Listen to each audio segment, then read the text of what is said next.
Some of the research shows that 90% of the thoughts that we think on a daily basis are the same thoughts as the day before. So if you think that your thoughts have something to do with your destiny, and 90% of your thoughts are the same known thoughts that you're always thinking, then your life should stay the same.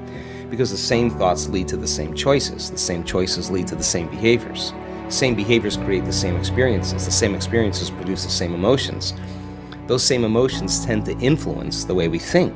And our biology, our neurocircuitry, our neurochemistry, our hormones, and even our gene expression is equal to how we think, how we act, and how we feel. And how you think, how you act, and how you feel is called your personality. And your personality creates your personal reality. That's it.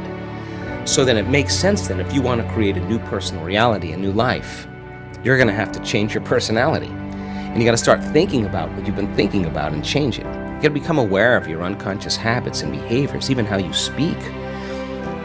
Then you have to look at the emotions that you live by every single day and decide, do these emotions belong in my future? So many people try to create a new life as the same person. In order to create a new personal reality, you got to change your personality. So the principle in neuroscience says that nerve cells that fire together wire together. Thinking the same way, making the same choices, demonstrating the same actions, creating the same experiences that stamp the same networks of neurons into the same patterns, all for the familiar feeling called you. And you do that for 10 years in a row. Well, you're going to hardwire your brain into a very finite signature because you're firing and wiring that way. And that box in the brain, that becomes our personality, becomes our identity. And by the time we're 35 years old, for the most part, we've done something so many times that the body now knows how to do it as well as the mind, and that's a habit. So we have these unconscious programs of behaviors, automatic habits, redundant emotional reactions, hardwired beliefs, perceptions, attitudes that function just like a computer program. You press go and it runs automatically. So then when it comes time to change, thinking positively is going to do nothing because your body has been conditioned for the most part into a program in the past. So the thought never makes it to the body because the body's on a different program. So how do we begin to influence the body so that the thought actually produces some type of change? So think about it. If you think an unhappy thought, you're going to feel unhappy. If you think you're a failure, you're going to feel like a failure. Once you feel like a failure, you're going to think you're a failure. And people get caught in these loops of thinking and feeling and feeling and thinking. And that redundancy is a conditioning process because all you need is an image or a picture or a thought and a feeling, a response, a stimulus response.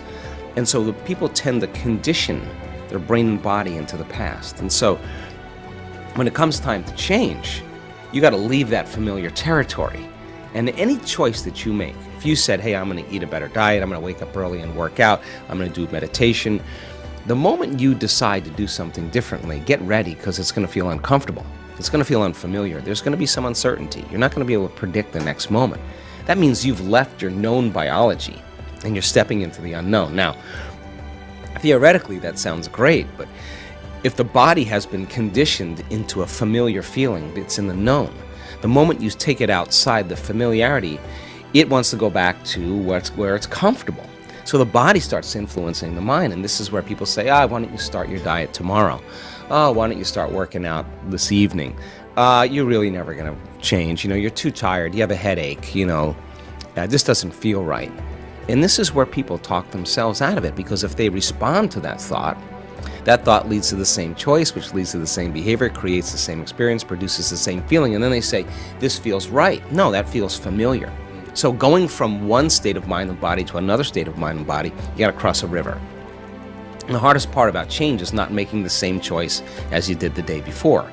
Now, once people understand that they're going to be uncomfortable, then the question is, what thoughts do you want to fire and wire in your brain? What behaviors will you demonstrate in one day? And the act of closing your eyes and rehearsing who you're going to be when you open your eyes begins to install neurological hardware in your brain to look like you've already done it. Now the brain, which is typically a record of the past, now becomes a map to the future. And if you keep doing it, the hardware begins to become a software program and you start behaving differently. And then if you can teach your body emotionally what the future will feel like, that means then you're not going to wait for your wealth to feel abundant or your success to feel empowered or your new relationship to feel love.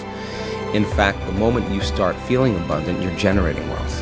The moment you start embracing empowerment, you're stepping towards your success. The moment you're in love with yourself and you're in love with life, you start creating equals in your life. Now that's causing an effect in your life.